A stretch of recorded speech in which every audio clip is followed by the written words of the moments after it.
Eric Montero, el secretario, Alejandra Muñoz, la coordinadora de eventos, y su servidora, Sofía Islas, la tesorera de la mesa. El Congreso de Centralización y Disidencia nace a partir de un par de inquietudes de los estudiantes de la licenciatura en Artes Plásticas. La primera por emplazarse dentro de una producción artística que funcione en base a una lógica inclusiva y por ende alejada de los circuitos individualistas y privatizados del medio, los cuales a menudo excluyen narrativas y proyectos que no se alinean directamente con sus estrechos objetivos. La segunda inquietud tiene que ver con una preocupación relacionada directamente con la problemática de un campo laboral actualmente caracterizado por la competitividad y el individualismo, que remiten a un mercado fundamentado en un sistema de economía capitalista. Con base en lo anterior, se convocó un conjunto de personas cuyo trabajo y trayectoria consideramos pueden aportar elementos de respuestas a nuestras inquietudes desde diferentes enfoques y perspectivas, tanto teóricas como prácticas. Por un lado, se ha invitado a 4 artistas plásticos, oriundos de varias partes de la República Mexicana, todos ellos con trayectorias y compromisos de producción diferentes, lo que definitivamente nos parece muy enriquecedor. Por otro lado, se ha contemplado contar con la participación de personas involucradas en la gestión cultural y los procesos curatoriales para que vayan compartiendo sus experiencias y desafíos profesionales en el medio, sin descuidar la reflexión sobre los fundamentos teóricos de la producción artística, parte medular de nuestra formación como estudiantes de artes plásticas. Agradecemos de antemano al Departamento de Artes, al doctor Jesús Mario Lozano Alamilla por su apoyo, así como al decanato de la Escuela de Artes y Humanidades y a la decana Marta Laura Ramírez Dorantes, a la licenciatura de Artes Plásticas y a las maestras Nuria Montiel Pérez Grobas y Paula Natoli por su guía y acompañamiento en los procesos de logística para que este evento fuera posible, a la Dirección de Tecnologías de la Información por su apoyo y presencia, a la Universidad de Artes Plásticas, a la Universidad de las Américas Puebla por darnos la oportunidad de abrir este espacio, no solo para los estudiantes de la licenciatura de Artes Plásticas, sino para todos los asistentes e interesados que se encuentran presentes. En esta primera conferencia tenemos el honor de contar con la presencia del doctor Mario Jesús Alamilla, director del Departamento de Artes, quien nos brindará unas breves palabras. Hola, buenos días. Gracias.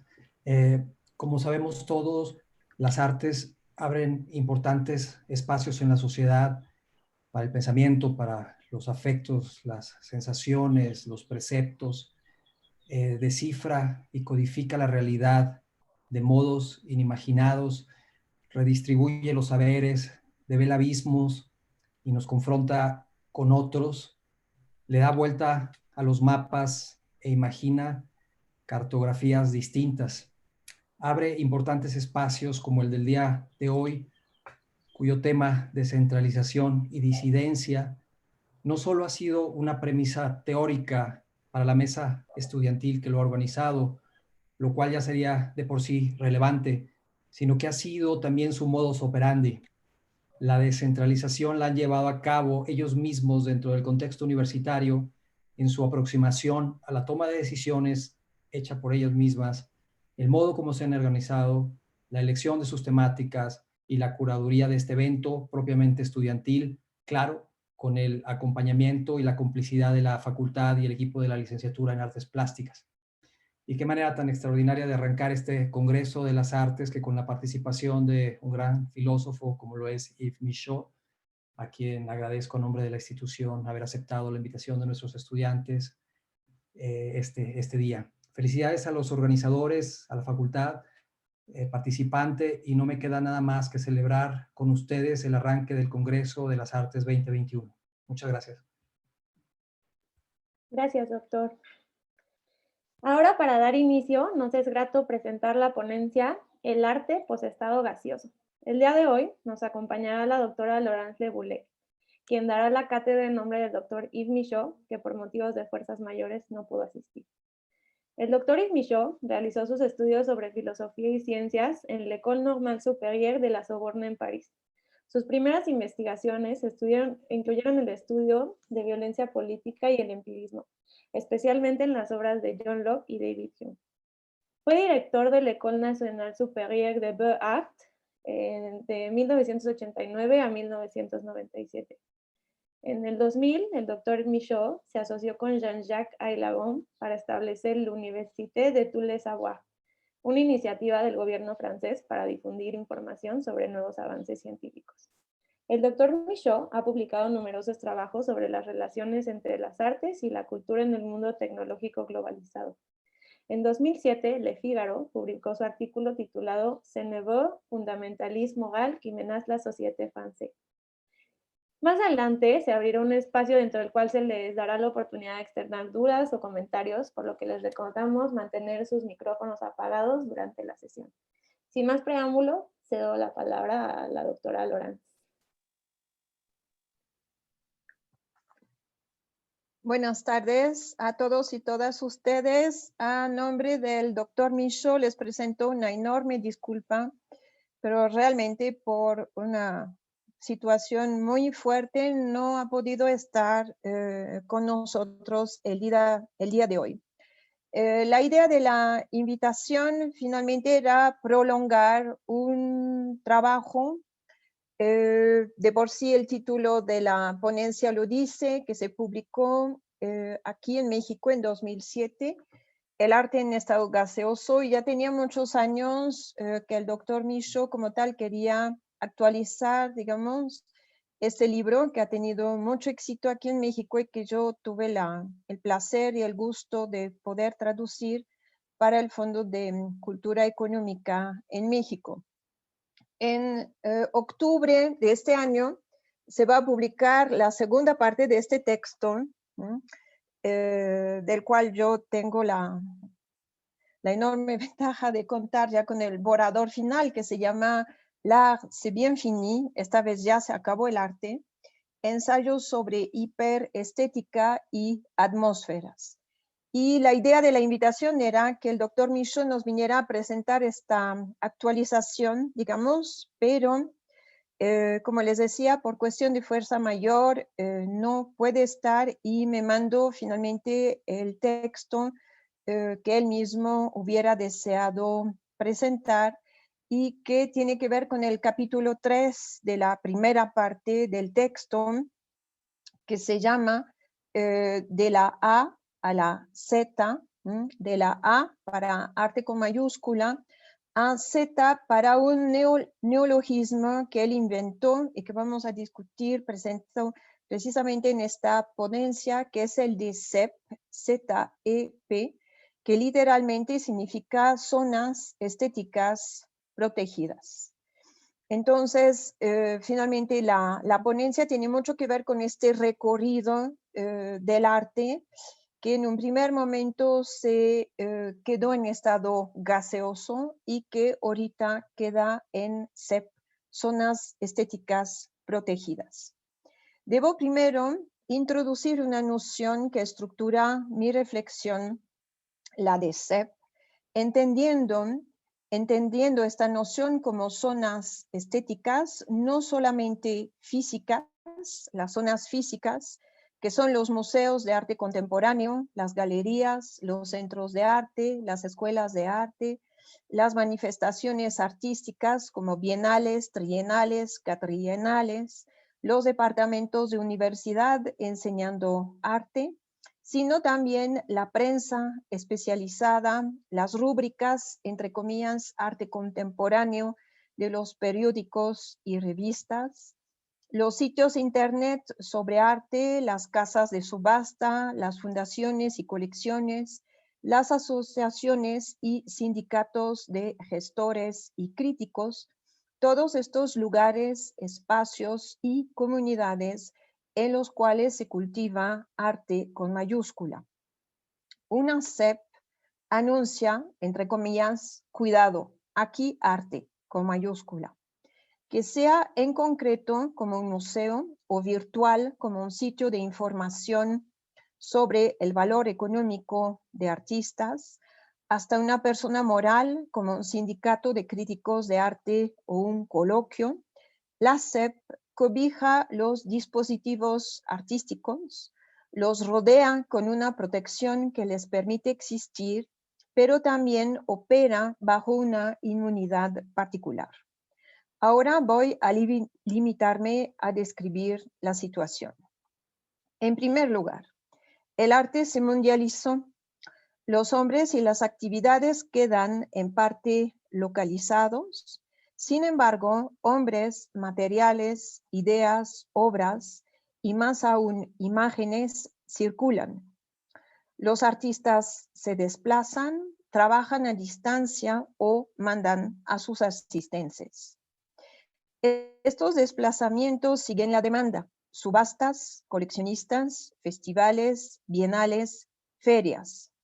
Claro, hasta la fecha, Estados Unidos sigue siendo de lejos el lugar más importante, pero también ya existe una pluralidad de mercados para una pluralidad de artes: chino, coreano, vietnamita, africano, de Medio Oriente y de los países del Golfo, y hasta, entre comillas, del arte occidental.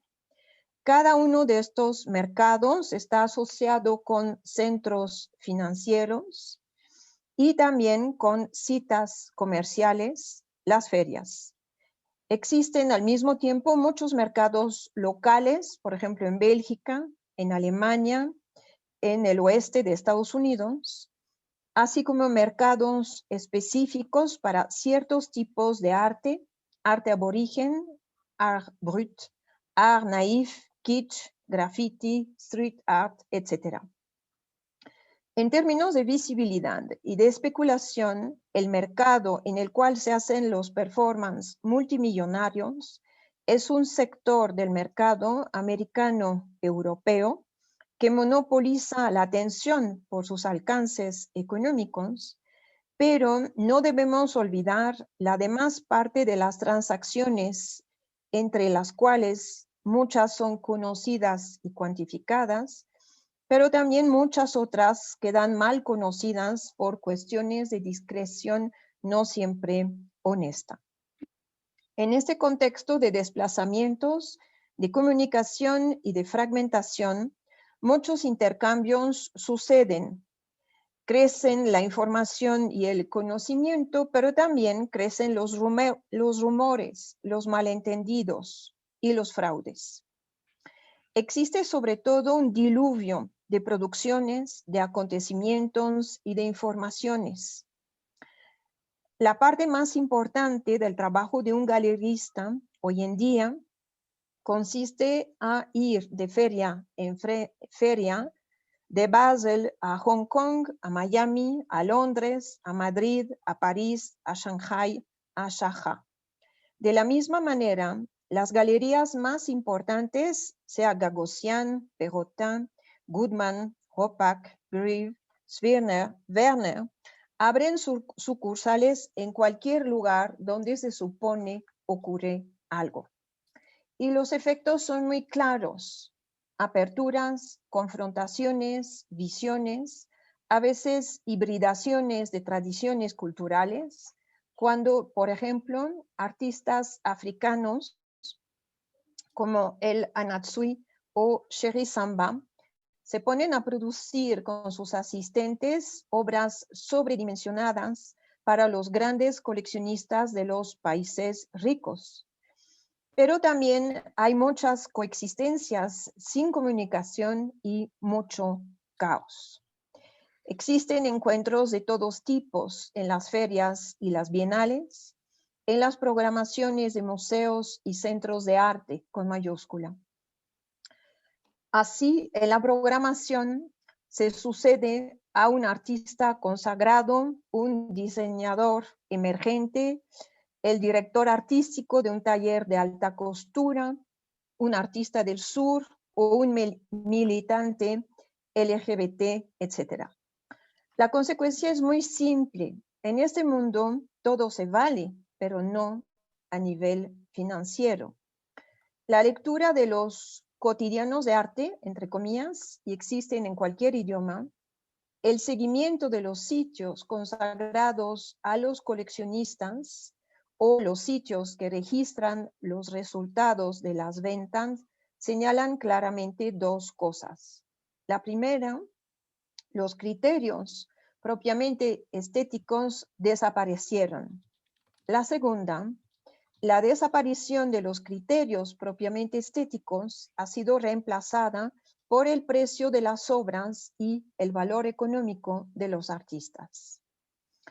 Hasta más o menos mediados de los 90, los criterios estéticos occidentales siguieron dominando, relegando ipso facto en el segundo plano las producciones africanas, indias o asiáticas.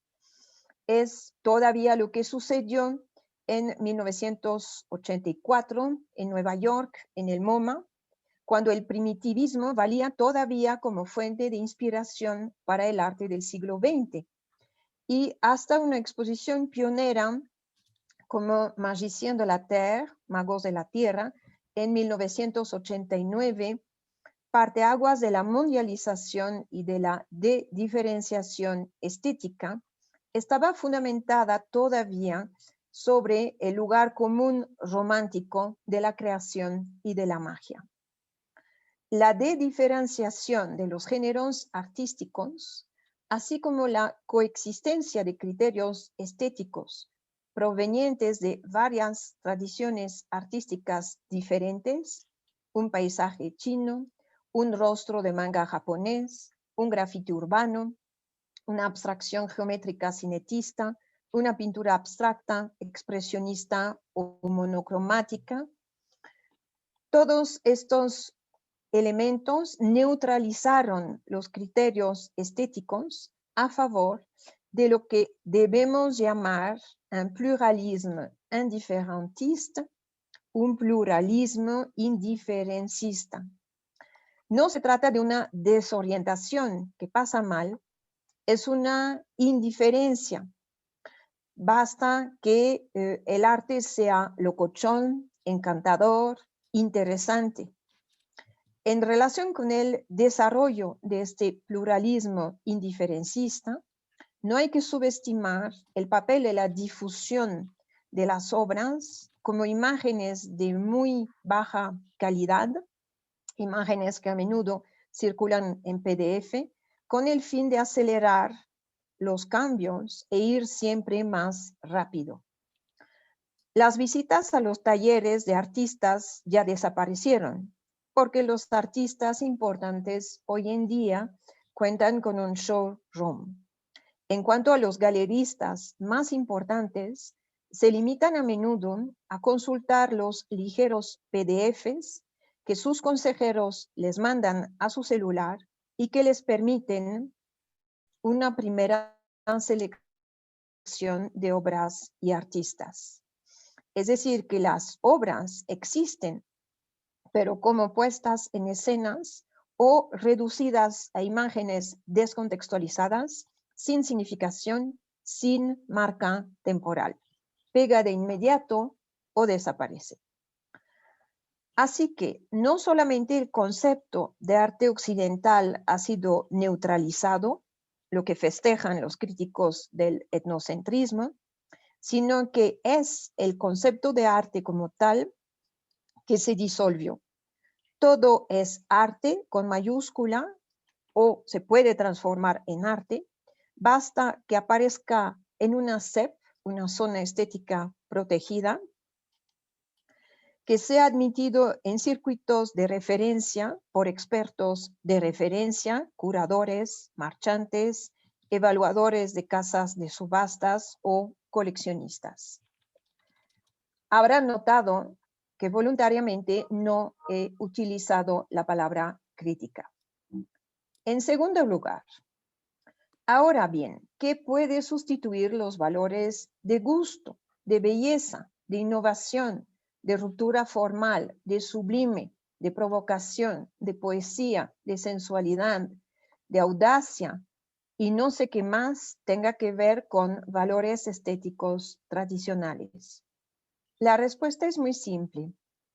Los únicos tres valores del arte con mayúscula son hoy en día el valor económico, ¿cuánto vale? El valor del acontecimiento, ¿a cuánta gente atrae? Y el valor moral, ¿qué tan provocativa puede ser la obra? El valor financiero es la referencia suprema. Una palabra resume aquella transmutación, es la de redituable. Es redituable un artista con quien se puede hacer dinero, con quien se puede construir un proyecto, es decir, invertir con posibilidades racionales de recuperar la inversión a corto o mediano plazo. Picasso es redituable en todos los sentidos posibles. La mínima obra de él vale mucho dinero y se pueden organizar cualquier tipo de exposición muy exitosa siempre y cuando aparece su nombre. Y ese nombre también puede quedar asociado a otros productos, como coches. Existe en Francia un coche que se llama Picasso, o perfumes, porque se vende, porque este nombre hace vender coches o perfumes. Por ende, un joven artista es redituable si uno lo puede presentar en una feria, amortiguando los gastos de participación en la feria y hasta sacando beneficios. Esta valorización dinero del arte en parte tiene que ver con la surabundancia de riquezas, incluyendo las que están relacionadas con el lavado de dinero, pero también tiene que ver con la globalización de los mercados y, entre comillas, con la democratización del arte. Existe, claro, una cierta ironía en utilizar aquí el término de democratización, entre comillas, porque la democratización, en el sentido de posibilidad de acceso de la mayoría al arte, ha fracasado. Lo que sí queda claro es que nuevas categorías de compradores de todos los continentes pudieron ya acceder a los mercados. Por ende, al lado de antiguos coleccionistas que siguen con sus costumbres apasionadas, ahora están nuevos operadores que siguen los métodos del capitalismo financiero con el cual pudieron construir su fortuna y que realizan compras a corto plazo y o con prefinanciamiento por préstamo para facilitar una reventa rápida. También quedan asociadas algunas galerías potentes que especulan, por ejemplo, sobre los fondos de talleres de artistas recientemente fallecidos y cuya venta de menudeo permitirá recuperar la inversión inicial. Sin olvidar, claro, las manipulaciones de subastas o las compras ficticias. Queda claro que no todo el mundo especula. Sin embargo, a los excesos de dinero, el arte da valor. Esta descripción es la de una situación en la que los valores artísticos, por ejemplo, los que permiten inscribir las obras en una historia con etiquetas como impresionismo, expresionismo, fauvismo, cubismo, así como los valores estéticos, los que corresponden a efectos sentidos por parte del espectador como expresión, minimalismo, pobreza, exceso, barroquismo. Todas estas categorías ya no tienen la menor pertinencia. ¿Quién habla todavía con seriedad hoy en día de modernidad o posmodernidad? ¿Quién habla todavía hoy en día con seriedad de vanguardia? Los artistas y las obras se definen ya por su pertenencia a colectivos de mercado. Un ejemplo sería los Young British Artists de la colección Saatchi de los años 90, los, entre comillas, jóvenes emergentes de cada feria. Entonces, hablamos hoy en día o hacemos referencia a colectivos de mercado o a artistas que consiguieron muchos premios en su trayectoria, como el premio Turner, por ejemplo, o el premio Duchamp. En cuanto a los efectos estéticos, algunas palabras bastan. ¡Qué interesante! ¡Qué cool! Es enorme, locochón, súper y sobre todo es redituable. Afortunadamente, no solamente hay dinero en la vida. Si el arte es oro, el arte es también, con mayúscula, divertimiento, acontecimiento, fun, es entertainment. En este mundo ya no ocupa forzosamente el artista la primera posición. Por ende, si no ocupa el firmamento, otras celebridades le ganan el paso. Galeristas, coleccionistas, curadores, agentes. Existe hoy en día un arte con mayúscula Prada, un arte con mayúscula Gagosian, un arte con mayúscula Louis Vuitton, un arte con mayúscula Deutsch, Bourdieu, Boubrist, un arte con mayúscula Galerie Lafayette o Bon Marché. El arte con mayúscula Pinault no necesita nombres de artistas, porque el del operador basta. El mundo del arte con mayúsculas se estetiza de cierta manera por contaminación. Su valor depende de los valores a los cuales queda asociado. De la misma manera que algunos detergentes tenían antes la calidad de haber sido vistos en la televisión, muchas obras valen hoy en día porque fueron compradas por Pinault o fueron expuestas por Prada. El arte con mayúscula proporciona glamour, aura, vistosidad a la moda, al lujo y a las empresas. Como efecto boomerang, la potencia de la empresa y vistosidad de la marca contamina su valor al arte y el arte, a su vez, estetiza a Louis Vuitton y Louis Vuitton ilumina el arte de la vistosidad mundial de su marca y de su dinero. Lo mismo para los centros de arte y los museos en búsqueda de patrocinadores o mecenas. La empresa financia el centro de arte y así la empresa sale de la estigmatización de ser solamente un centro de ganancia. El valor financiero tiene primero que ver con obras con características todavía tradicionales, aun cuando plantean problemas de conservación, como los animales en el fórmul de Hirst, por ejemplo, o aquellas que son monumentales. Se quedan suficientemente materiales para perdurar y quedar en bodegas de alta seguridad situadas en zonas francas de países con fiscalidad favorable, con sello de secreto y dotadas de gobiernos estables como Suiza o Singapur. En relación con otros tipos de obras, sobre todo lo multimedia y lo gaseoso, su destino es el del desplazamiento. El arte, con mayúscula, es parte de un mundo de acontecimientos en el que ocurren continuamente cosas excitantes. Grandes exposiciones con sus inauguraciones a pisos múltiples, muy altos VIP y celebridades, VIP medianos, pequeños VIP, públicos ordinarios. También ferias, bienales, festivales, encuentros, jornadas, premios, eventos nocturnos, banquetes para los mecenas y amigos, performance, provocaciones.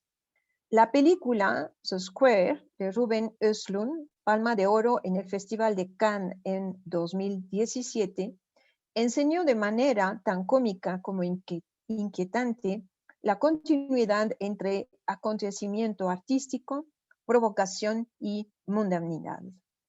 Con un efecto similar al que se mencionó antes, la mundanidad le da brillo al arte con mayúscula, al artista y a la SEP, zona estética protegida, y estos, a su vez, favorecen el lustro y brillo de la mundanidad. Una de las características de este mundo del espectáculo y del acontecimiento es el movimiento, el desplazamiento, la circulación, la hetzetización. Probablemente uno lamentará que las obras tradicionales sean cada vez menos en posibilidades de desplazamiento, tomando en cuenta su valor, pero también los costos para transportarlas. Todo eso a beneficio directo de las obras multimedia. Porque cuando tienen fuertes componentes tecnológicos, basta mandar un modo de operación, asistentes y técnicos que van a seguir en el lugar de montaje, utilizando aparatos que se encuentran en cualquier lugar, un poco como hoy en día los DJs que se desplazan solamente con una computadora y USB sin tener ya que cargar maletas con viniles. Si se trata de instalaciones más tradicionales o rudimentarias, con materiales pesados o locales, la solución más simple es producir directamente en el lugar de exhibición para el artista y sus asistentes, que van a percibir un presupuesto de producción para la realización de obras que serán destruidas al final del evento y que también cobrarán honorarios por su participación. La mayor parte de las bienales en el 2007 se lograron censar hasta más de 500, utilizan este modo de hacer. Por ende, ya no hay arte con mayúscula sin honorarios. En cuanto a la valoración de la obra, es puro fun, ligado al acontecimiento que se resuelve con cifras.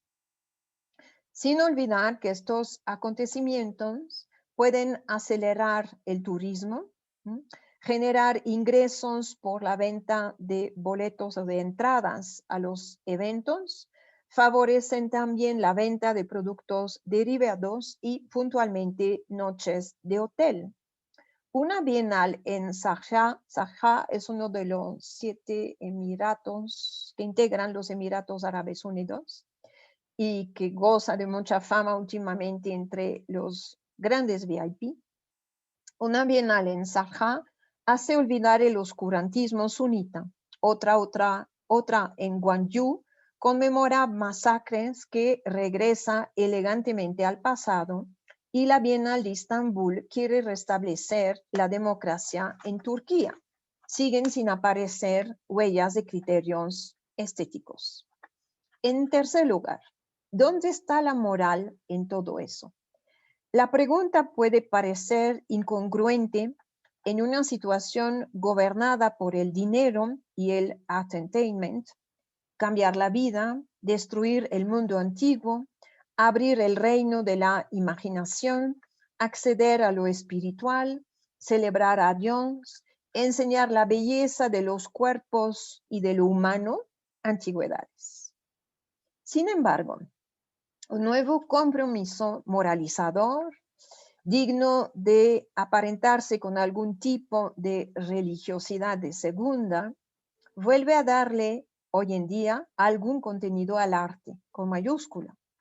El compromiso se hace en nombre del feminismo, de las orientaciones sexuales otras, LGBT, lesbianas, gays, bisexual, transexual, queer, esperando el surgimiento de géneros todavía inéditos, de la reflexión postcolonial o decolonial, del humanitarismo, centrado hoy en día sobre los migrantes, y claro, en nombre de la ecología, bajo todas sus formas, de las más simplonas, salvemos el planeta, a las más radicales, veganismo, antiespecismo, decrecimiento.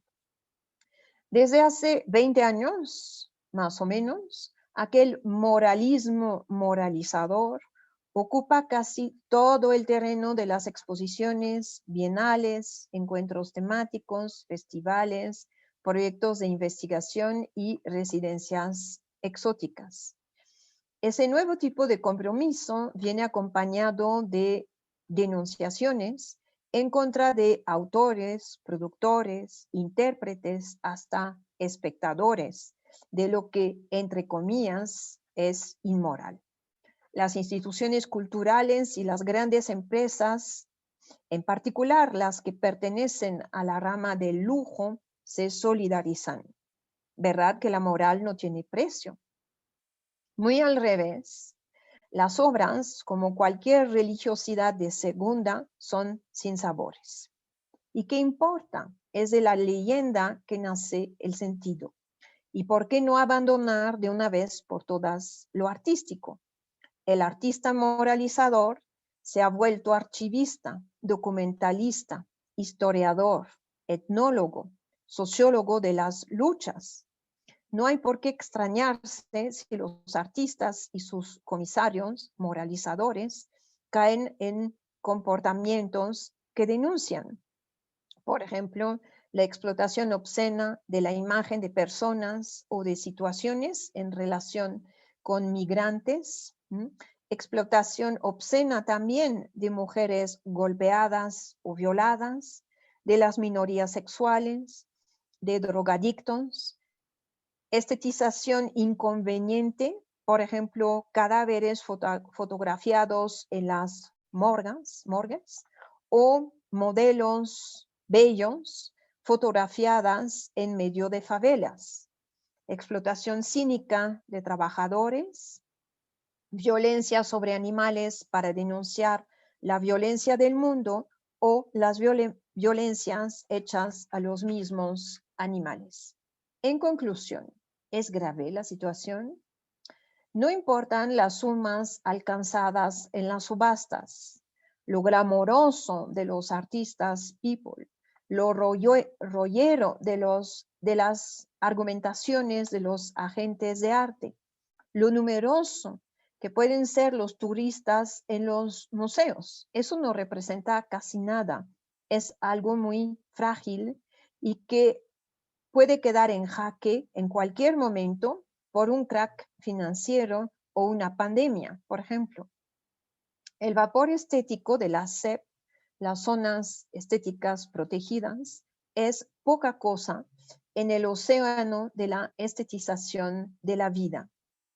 Lo que sí nos hace plantearnos preguntas es que este mundo del arte, con mayúscula, conserva un poco de prestigio o una ilusión de prestigio sin posibilidad de comparación con su casi nula importancia en el imperio de la estetización. Es objeto de un culto, sin embargo, lo comercial sustituyó a lo sagrado. Encarna, o dice encarnar, altos valores humanos, sin embargo, la futilidad y la ostentación importan más que la dignidad. Este mundo del arte con mayúscula habla de libertad, pero vive de especulaciones y subvenciones. Se pretende comprometido, pero opera en zonas culturales desmilitarizadas. Nos hemos quedado ciegos a estas transformaciones. El arte en CEP es un arte muerto. Muchas gracias.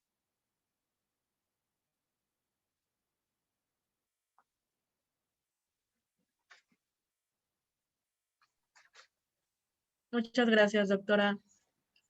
Gracias, doctora. Ahora continuamos con la sesión de preguntas y comentarios, con una duración de 20 minutos. Les pedimos a los participantes alzar la mano con la opción que presenta la plataforma, con el fin de mantener un orden.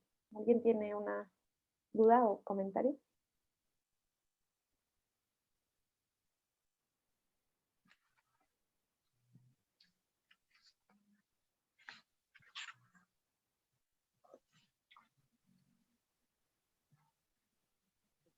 Sí, Daniel Villalpando.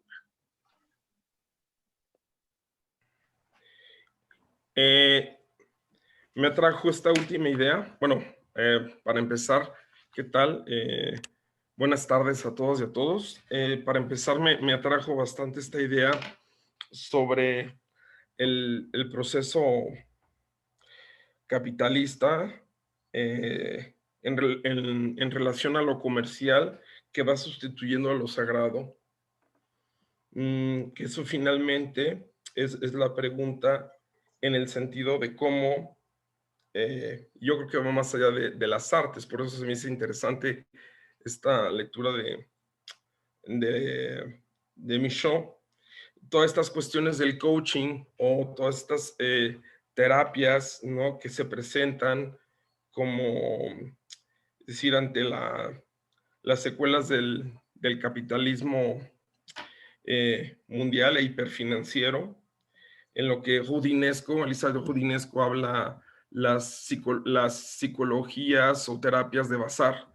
Es interesante estar posicionando en esto que llama Michaud la zona CEP, ¿no? Que es una cuestión de proceso de sacralización, cómo este proceso de sacralización hacia lo comercial, hacia el turismo, que él también ya lo había comentado en el libro anterior, se empieza a ver en grupos y en sectas cada vez que florecen desmedidamente, como fue en nuestro país, ¿sí? Nexium. Eso me parece sumamente pertinente que Michaud en la conferencia vaya, digamos, situándonos en este nuevo mundo, no sé, una nueva aistesis, ¿no?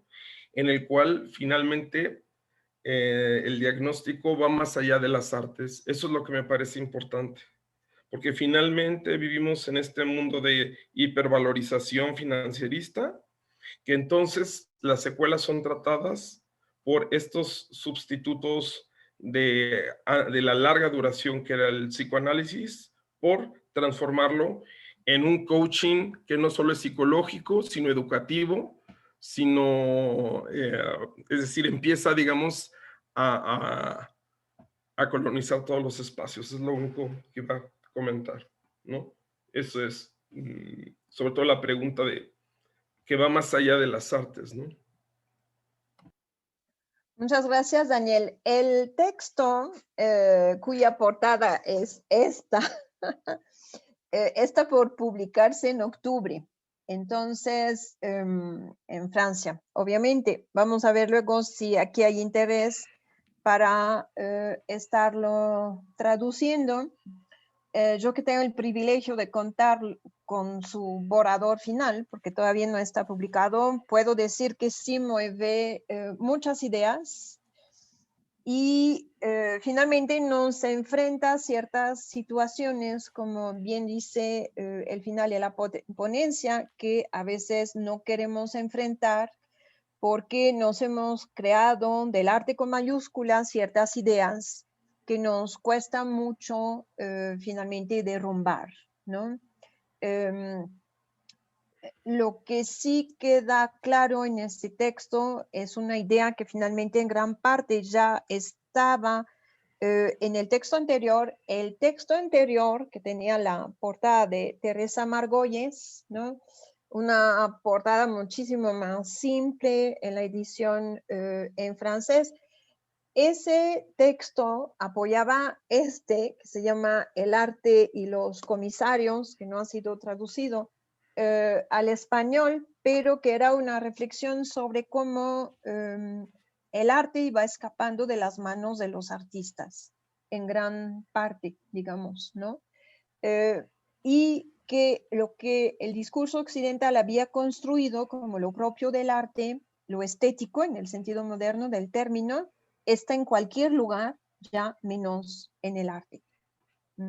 Entonces yo creo que hay una advertencia a mí que me pareció muy interesante, digamos, precisamente para poder eventualmente contestar preguntas, me puse a leer el libro que no he terminado, pero bueno, lo he leído y yo sé que por ahí va la discusión. Ya nuestro mundo está lleno de estetización, digamos, ¿no?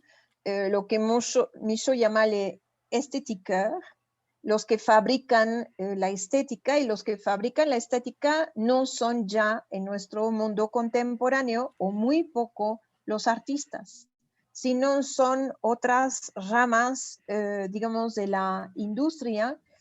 Y pues hay que recordar estos ejemplos, ¿no? Él habla mucho de la Fundación Louis Vuitton, por ejemplo, como bolsos de Louis Vuitton en algún momento reutilizaron precisamente algunas imágenes consagradas del arte, pero desplazándola al bolso. Eso se vuelve una metáfora finalmente de los desplazamientos de la estética en nuestro mundo contemporáneo. Solo una pregunta, ¿la portada es blanca? en francés. No, es que eso es el borrador, Daniel. Ah, pues es que el libro de cómo va a ser la portada. No, eso sí, no, eso es mi borrador. Bueno. Me confiaron el borrador para poder discutir las ideas, pero no. Lo va a publicar Gallimard, no sé en qué rama de Gallimard, porque si es la tradicional será portada blanca con letritas en rojo. Sí, sí, sí. Pero si es una digamos, otra serie, entonces puede tener portada color con imagen. Bueno, en fin. Entonces, el coaching o el nuevo coaching como una forma de construcción de lo estético. Por ahí va. Muchas gracias. Lorenzo SR. Sí, hola, ¿qué tal? Buenas tardes. Muchas gracias por la conferencia, la exposición. Quería decirles que, bueno, yo estudio finanzas y pues más o menos me interesa el mundo del arte más que nada porque veo que lo usan como cobertura financiera, lo que menciona este texto. Y pues quería mencionar que detecté varios símiles con el comportamiento del oro. Por ejemplo, lo que mencionan es que no solamente lo usan para especular, sino también es una forma de entretenimiento. Lo mismo pasa con el oro, o lo usas para especular o como cobertura financiera, o lo usas como bien de consumo, como algo de lujo. Y lo que quería mencionar es respecto a la eliminación de valores occidentales en los estándares que define lo que es arte y lo que no. Quería saber si no creen que se debe como a este cambio de capital económico, es decir, al final de cuentas, como usted lo mencionó, no todo el mundo puede acceder al arte, sino solamente cambian los compradores y el mercado. Entonces mencionaron creo que a los Emiratos Árabes, una región en Asia y a Turquía. Entonces quizás este cambio de valores o de estándares para definir qué es estético, lo que acaban de mencionar, se debe a este cambio de poder adquisitivo donde se encuentran los principales compradores del mismo. Y el segundo es, el segundo es, ok, se comporta conforme la organización que lo financia. Y en este caso, había leído que el director de BlackRock, uno de los principales fondos de inversión del mundo, es uno de los mayores, ¿cómo se les dice? Coleccionadores, que las personas que coleccionan arte, coleccionistas. Disculpen, se me fue la palabra. Así es, entonces, justamente lo que les quería decir es, cuando tiene este componente en un activo financiero, de que no hay algo fijo, algo que lo respalde, se crea algo que se llama ruido. De hecho, hay una investigación sobre eso que se llama riesgo del manejo de Dimitri Enchofas, en donde dice que como quisieron democratizar las finanzas, hay tantas personas moviendo activos financieros que el mercado se comporta como si fuera ruido. O sea, algo que no es importante resulta que eleva la acción en un 100%, a su precio anterior. Y lo que veo es que pasa algo similar, o sea, como hay tantas personas involucradas en el mercado del arte, que no, a lo mejor son ignorantes, como yo en este caso, de que no puedo evaluar y presentarme una obra y decir esta obra tiene tales características y por eso tiene tales componentes artísticos. Entonces supongo que pasa lo mismo, como se intentó democratizar, no ocurre que ya no hay personas que estén capacitadas para hacer una evaluación o para presentar obras que realmente cumplan con los estándares tradicionales. Y si es así, en caso de que sea cierto, el mundo del arte tiene lo que en su símil sería en finanzas de tener a gente certificada o a solo cierto tipo de operarios que puedan manejar estos volúmenes de bienes artísticos, o tales restricciones no existen. Y bueno, creo que son 3 preguntas. Perdón por alargarme un poco, revolver un poquito, pero andaba un poco nervioso. Muchas gracias. Muchas gracias, Lorenzo. Mira, lo que te puedo contestar, recuerden que yo no soy Michaud, y que yo solamente voy a contestar en base a lo que he leído del texto y pues lo que yo sí sé de sus ideas. Ustedes recordarán una parte de la ponencia en la cual enumera coleccionistas, evaluadores de casas de subastas, etcétera, pero subraya, no he mencionado críticos, o sea, no he mencionado críticos de arte. En el sentido, efectivamente, que la crítica de arte, digamos, es nula, o tiene, entre comillas, un poder nulo. Para Michaud en este mundo. Es el galerista que decide, y el galerista no tiene forzosamente por qué ser crítico de arte, si entendemos el crítico de arte como alguien que todavía va a estar manejando valores estéticos o criterios estéticos. ya nos queda muy claro que la forma como se seleccionan algunas obras para su exhibición, sea para bienales, trienales, etcétera, ferias o en exposiciones de museos, si estamos hablando de arte contemporáneo, la selección no pasa por criterios estéticos, sino por finalmente otras situaciones, ¿no? Si le interesa este terreno, Lorenzo, hay otro ensayo de Michon que se publicó hace un par de años y que tiene que ver con la forma como el actual municipio de París está incorporando a espacios públicos obras, por ejemplo, de Jeff Koons, ¿no? Jeff Koons, en algún momento se nos comentó que Jeff Koons había hecho una donación a los franceses para, digamos, recordar los atentados de París. Bueno, resulta que no es ninguna donación, sino que es una empresa financiera por parte de los accionistas de su empresa que necesitaban que se hablara de una capital europea y de algo moralizante. Yo, artista, voy a estar, digamos, recordando las muertes de bla, bla, bla, y eso es lo que se dice al gran público. La razón es mantener o hacer subir su valoración en el mercado. Entonces, ahí este ensayo que tiene el nombre Un ramo de tulipanes, ¿no? Ensayo sobre el hecho de afear los espacios públicos de las ciudades, ¿no? Bueno, otra parte de la respuesta es, y eso también aparece en la ponencia, se multiplican los mercados, pero al multiplicarse los mercados o los lugares donde hay bienales, etcétera, se multiplican los tipos de arte o de producción que ingresan a estos mercados. Y si tomamos en cuenta que uno de los motores en gran parte del gusto, entre comillas, en la historia del arte occidental es lo nuevo, durante mucho tiempo sabemos, las vanguardias históricas están ahí para recordárnoslo. Los artistas occidentales se apropiaron, finalmente podemos leer las vanguardias artísticas históricas como un movimiento descarado de apropiación cultural, que Japón, que África, que no sé qué caramba, todo funciona en algún momento para alimentar el gusto. Lo que pasa es que hoy en día, como los mercados se van desplazando y se van abriendo en estos países, que sean los Emiratos Árabes Unidos, que sea China, que sea Senegal, etcétera, donde antes los artistas occidentales tomaban sus apropiaciones, ahorita ahí están los artistas locales que están presentando sus obras.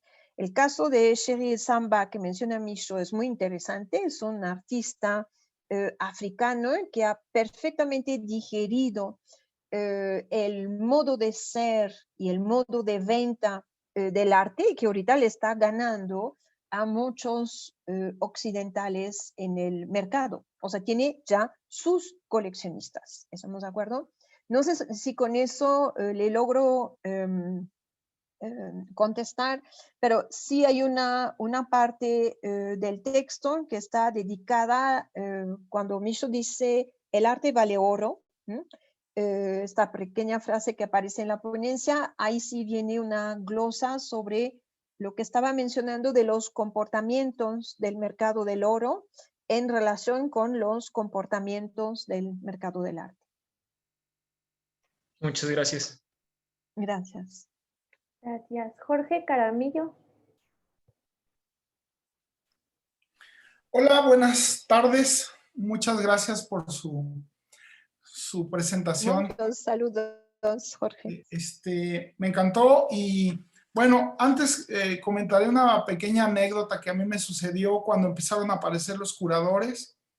Llevo mi trabajo a que lo vean y el comentario que me hizo el curador era que hiciera otras fotografías para que combinaran, o sea, no tenía absolutamente que ver con el trabajo, sino que combinaran para que las pusiera en una sala y que se pudieran vender. Eso fue mi experiencia con un curador.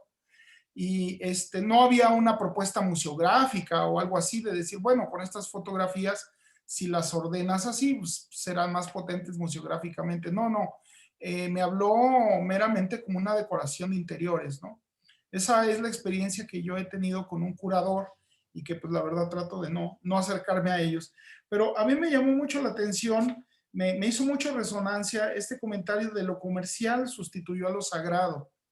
Y precisamente le quisiera preguntar, ahora sí a usted, porque la he escuchado, conozco qué temas maneja y yo creo que su opinión aquí, a mí me encantaría escucharle qué opina de esta cuestión. Muy buenas tardes, Jorge, me da gusto saludarlo, aunque sea de lejos, y charlar. Bueno, lo que hay atrás, digamos, de todo este fenómeno es lo que Micho llama, muy entre comillas, democratización. La democratización del arte, con mayúscula, ha tenido como mayor consecuencia no, y lo sabemos muy bien los que enseñamos arte, la ignorancia en relación con lo que es arte en todos sus géneros, fotografía, pintura, escultura, video, qué sé yo, la ignorancia es terrible. Y no hemos visto, bueno, yo en particular lo digo con decenas de trabajo como académica, no vemos que eso acaba. Es decir, lo que se ha democratizado no es el conocimiento de, como bien dice con su ejemplo, Jorge, porque finalmente donde estemos, Aguascalientes, Puebla, etcétera, sabemos muy bien que ahorita casi cualquier persona se pone la etiqueta de curador, sin a menudo tener el menor conocimiento, digamos, de arte, y aun cuando tuviese arte, lo que exige ser curador con la presión del mercado y todo eso que describe muy a detalles Micho, hace que a menudo lo de menos es el arte. Es otra cosa, efectivamente, que importa. Entonces, lo que se ha democratizado no es el conocimiento del arte, es el hecho de que eso lo explica, por ejemplo, muy bien Bourdieu, cuando la élite finalmente empezó a secuestrar como signos de distinción lo que es el coleccionismo del arte y los discursos del arte como tal, con el apoyo de historiadores y críticos de arte. Eso no es ningún secreto, digamos, de historia. Y lo que vemos en la sociedad es que la gente busca a menudo copiar a la élite. Entonces, por esa razón no se democratiza el conocimiento del arte, lo que se democratiza, entre comillas, es la voluntad y la capacidad de poder adquirir en algún momento esa cosa que otros llaman arte, ¿no? Nosotros en Puebla lo vemos muy bien en Angelópolis, estas islas que nos presentan obras de arte, que no voy a discutir ni caracterizar, nos dicen muchas cosas. Y este comentario, Jorge, a mí me recuerda directamente lo que una ex alumna mía, que es marchante de Sergio Hernández, también comentó en su momento. Ella en algún momento estudia la carrera de Historia del Arte aquí en la UDLA, y como marchante de Sergio Hernández entra en contacto con la élite que vive en el club de golf, la Vista, etc. O sea, se hace de un mercado, digamos, aquí en Puebla. Y me contó una historia similar, venir de Oaxaca con algunas obras de Sergio, además de gran formato, porque querían la obra más grande, etcétera, y se las regresaron porque era la serie de obras en la cual utilizaba mucho azul, y ese azul no combinaba con la tela de los sillones de la sala, ¿no? Yo así anécdotas también las puedo contar. Entonces, eso nos dice muy bien dónde está, entre comillas, el gusto, entre comillas, por el arte, entre comillas. Pero espero, digamos, que este texto, bueno, que nos den el visto bueno para traducir el texto, porque yo creo que todos los que estamos metidos en el medio, poco mucho, hay muchísimas cosas ahí, digamos que retroalimentan cosas que hemos vivido y que por ende ayudan a fundamentarlas. Digamos, uno se siente mejor en ese sentido de decir, pues entonces no soy yo, sino que es una situación, digamos, muchísimo más general. Pues ojalá se traduzca el texto. Y muchas gracias por su comentario. Por nada, Jorge, un gusto saludarlo. Gracias, Jorge. Jimena Parnas.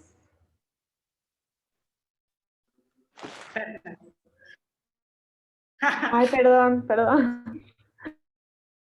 Voy a comentar por el comentario de Daniel, que me pareció súper pertinente también respecto a lo que yo estoy haciendo ahora.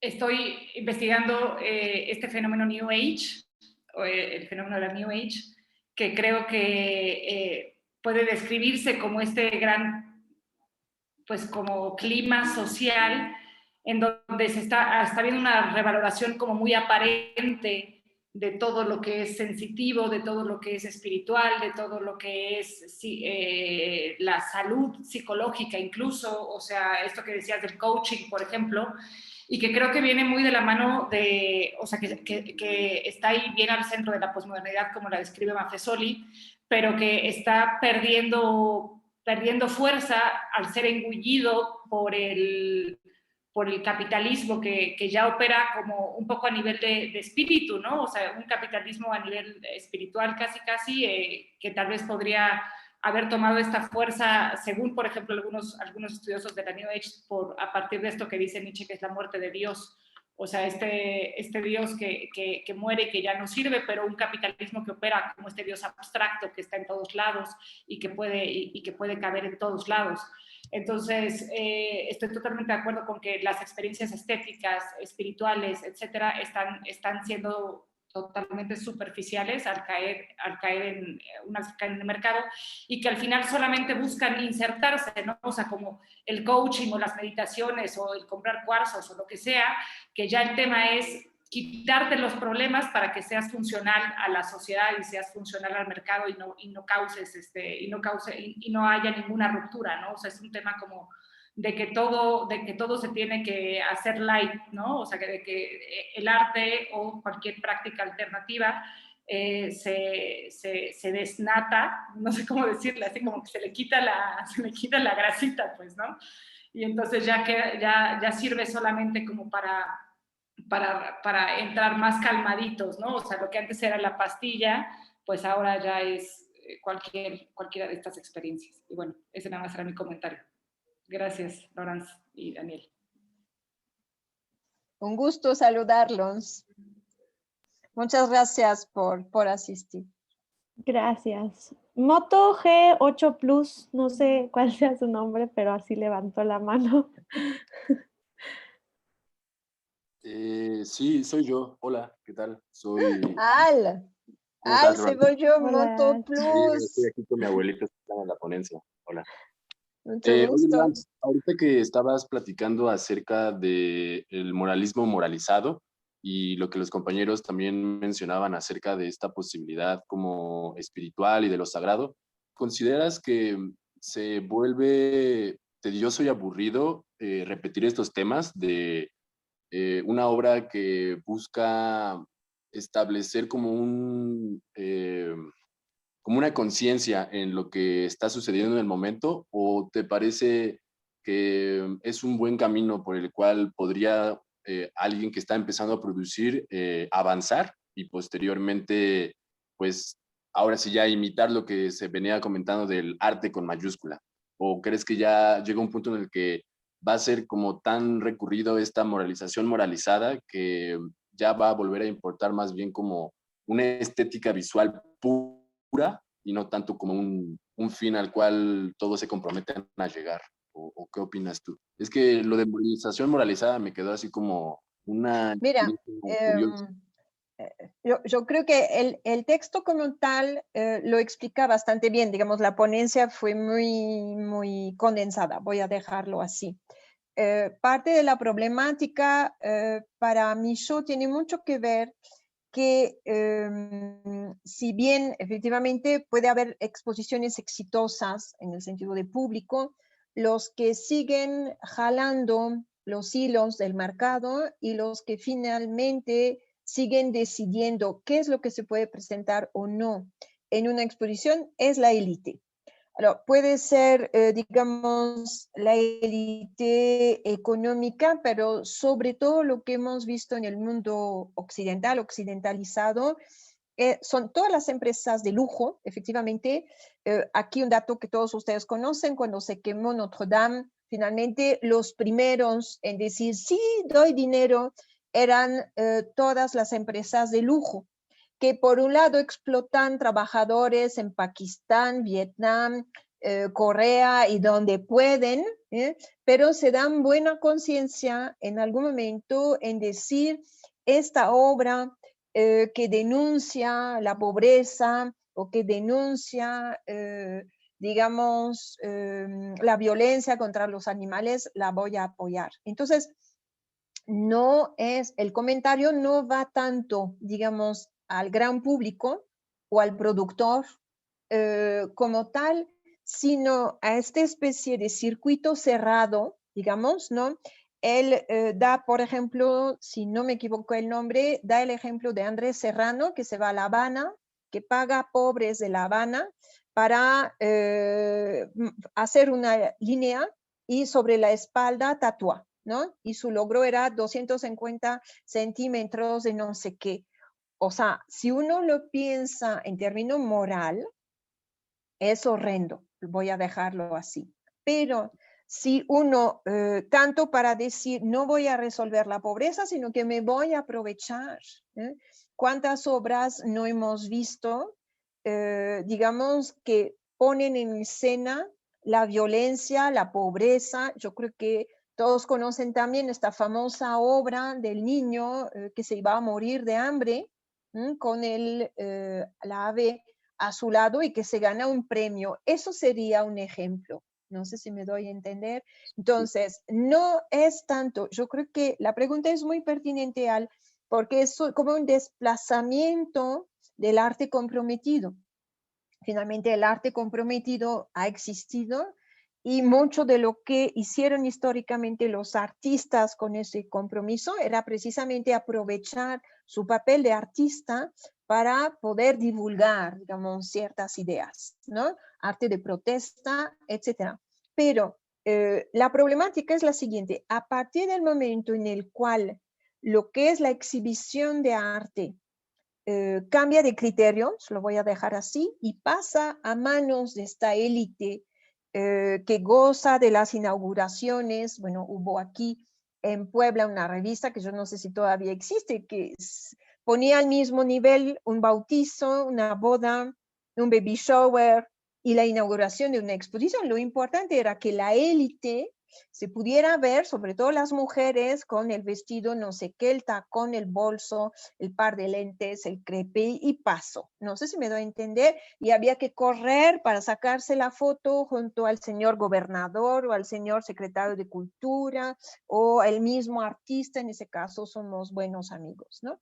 Es más bien esta situación. Y entonces es esta élite que jala las riendas del mercado, que permite puntualmente organizar las exposiciones, digamos, ¿no? Yo recuerdo en la Fundación Louis Vuitton en París una exposición de arte chino que era para pegar grito, de lo entre obsceno, demasiado fuerte. No sé si me doy a entender, pero obviamente, regresando a por qué la Fundación Louis Vuitton tenía esta exposición, era un problema de empresarios, no era un problema de arte. Ahí se utilizaron a los artistas para, digamos, señalar un problema político-económico. No sé si me doy a entender. Entonces, es en este sentido. Michaud da el ejemplo de la obra, una obra que se llama El Teatro del Mundo. No sé si ustedes conocen esta obra que ha sido vetada, a ver si encuentro ahorita el nombre, es de Wang Yongping, que es poner en una caja, si quiere le mando el nombre después. Es Wang Yongping, se llama El Teatro del Mundo, y fue poner en una caja transparente no sé qué cantidad de animalitos, saltamontes, cucarachas y qué sé yo, ¿no? Y ver cuánto tiempo aguantaban todos ellos, quién se comía a quién, ¿no? Esa obra, por ejemplo, eso es una obra de moralismo moralizador. Es decir, yo como artista voy a denunciar, en ese caso, la colonización, voy a decir. Bueno, entonces, ¿qué hago para denunciar eso? Utilizo pobres animalitos que se van a entrematar en un, digamos, vivarium, y yo me quedo viendo. Eso es, ¿no? Entonces, esa obra queda seleccionada por la élite, regreso a Louis Vuitton, que para la fabricación de sus bolsos mata sin escrúpulos no sé qué cantidad de animales al año, y si no se venden los bolsos, además se destruyen, es decir, hay no sé qué cantidad de animales que murieron para nada, porque si el bolso no gusta, no se puede vender en rebaja, entonces la producción digamos, se destruye. Y sin embargo, yo como fundación, en mi museo, voy a denunciar el maltrato animal. Voy a denunciar el capitalismo malo. Es eso. ¿Sí? Entonces, yo creo que hay que verlo a varios niveles. Digamos, hacer eso en Cholula no tiene nada malo. Es una comunidad que todavía vive como comunidad. Ya no estamos hablando de comunidades, por eso la parte primera del texto empezaba por desplazamientos. Yo presento lo mismo acá y allá, no me interesa, no es una cuestión de comunidad, es algo que se mueve a nivel mucho más abstracto, digamos, y entonces si bueno, eso lo sabemos muy bien, en cualquier bienal o feria son los mismos que participan. Entonces la misma obra la traigo acá y allá, ¿no? Y me lavo las manos porque apoyo a un artista que dice denunciar el feminicidio, por ejemplo. Pero yo, por el otro lado, en mi casa le pego a mi mujer o he violado a mi hija. No importa. Es esta un poco como doble moral, ¿no? Recordando efectivamente que cuando, y yo creo que todos lo vimos y todos lo supimos, cuando se quema Notre Dame, ahí viene Louis Vuitton, bla, bla, bla, se quema el Amazonas, se quema Australia, nadie dio ni para el Amazonas ni para Australia. Entonces, ahí quedó muy evidenciado esa situación. Pero yo deseo que el libro se traduzca, que podamos hacer la misma mancuerna que hace unos 10 años, ¿no? Porque sí hay muchas cosas, yo creo que aquí, que están dichas en voz alta, finalmente, cuando creo que mucha gente se hace avestruz todavía. Ok, va, gracias. Un gusto saludarte.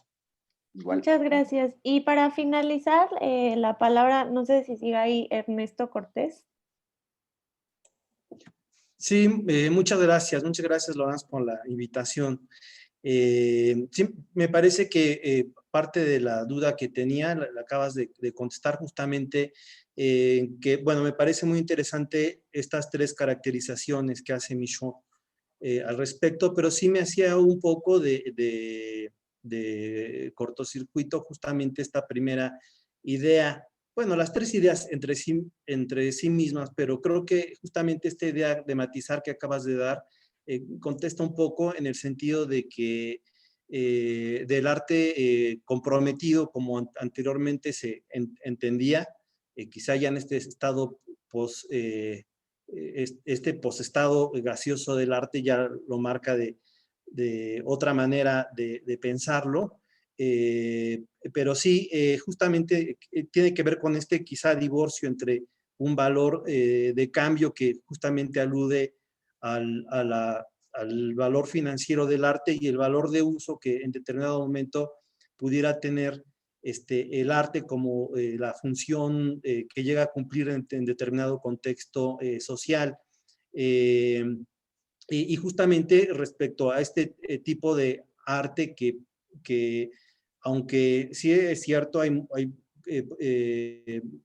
ciertas como tendencias en el arte actual respecto a la globalización o el arte hacia cierta pluralización del arte o la entrada al mercado de ciertos sectores antes que no había interés o como las guerrilla gears en algún momento también lo hacían ver, pero siguen finalmente, yo lo hacía en esta como contradicción de que efectivamente ni los artistas latinoamericanos, aunque sí tienen entrada, pero todavía no tienen el poder. El poder o incluso alcanzar el valor financiero respecto a los artistas occidentales o incluso el arte de las mujeres o el arte africano. Creo que sí pone un panorama interesante, pero que sí es necesario en dado caso matizar, ¿no? Respecto a los contextos. Me parecía que también como papel en la remistificación del mundo, como lo plantea por lo menos Maffesoli, respecto a este modo de atraer a los públicos hacia ciertas exposiciones, pues tiene también que ver con la espectacularización que otros autores también ponen en la discusión, pero sí queda claro como hacia dónde se va con este texto dirigiendo la posición del arte, ¿no? Con mayúscula, como un arte capitalista, en los términos que ya Lipovetsky ponía anteriormente, y en estas denuncias que algunos artistas como Hans Hack, ¿no? desde Monet ya presentaba. Pero me pareció que muchas de mis dudas quedaron finalmente disipadas con su respuesta, doctora. Un gusto, Ernesto. Recuerden que finalmente la parte que había escogido Michaud para armar la ponencia es el capítulo 3 del libro. Entonces, obviamente mucha información, digamos, viene explicada en los otros capítulos, ¿no? Él seleccionó esta parte porque quería presentarles a ustedes, ¿no? Sabiendo que había venido a la UDLA hace muchos años y que muchos de ustedes han sido lectores del otro texto, El arte en estado gaseoso. Cuando hablamos del tema, finalmente él prefirió centrarlo para introducir la noción que a mí me parece muy relevante de CEP, ¿no? Estas zonas de estética protegidas que me parece que dan mucho para, digamos, para discutir. La otra parte también es que a veces localmente o muy localmente no vemos lo que está pasando a otros niveles, ¿no? Y entonces el libro puntualmente es un poco lo que preguntaba Al hace rato, menciona estos dos niveles, ¿no? Lo que finalmente es el círculo donde se toman decisiones que a nosotros nos terminan imponiendo, y el otro círculo, mucho más abajo, donde puntualmente, como él bien dice, se sigue manejando cosas más tradicionales, para decirlo de esta forma. A veces sí lo que se presentó en la ponencia, digamos, puede ser un poco abrupto si uno no ve ese vaivén que se está dando en el texto entre los varios niveles, ¿no? Así como dice que hay VIP muy altos y medianos y chiquitos, y luego el público ordinario, es un poco los círculos, digamos, del ámbito del arte. Pero da mucho para pensar el texto. Yo le deseo de veras mucho éxito y yo espero digamos, que aquí encontremos en México, porque la otra vez fue muy problemático negociar para que se aceptara la traducción. Yo que estuve involucrada en este proceso me pareció que fue muy pesado y sin embargo yo sé que ha sido uno de los textos más exitosos en teoría y crítico del arte que ha publicado el Fondo de Cultura Económica en México. Pero lograr tener el visto bueno fue muy complicado porque se consideraba que el libro presentaba cosas que no iban a interesar mucho a la gente aquí y que entonces ¿para qué hacer una edición en castellano? Entonces, yo espero que esta vez, si hacemos la propuesta, haya gente más lúcida, digamos, de que efectivamente puede ser que localmente no funcione, pero pensar el mundo en general significa que nos pongamos en el otro círculo. Un gusto, Ernesto. Muchas gracias, Laurence.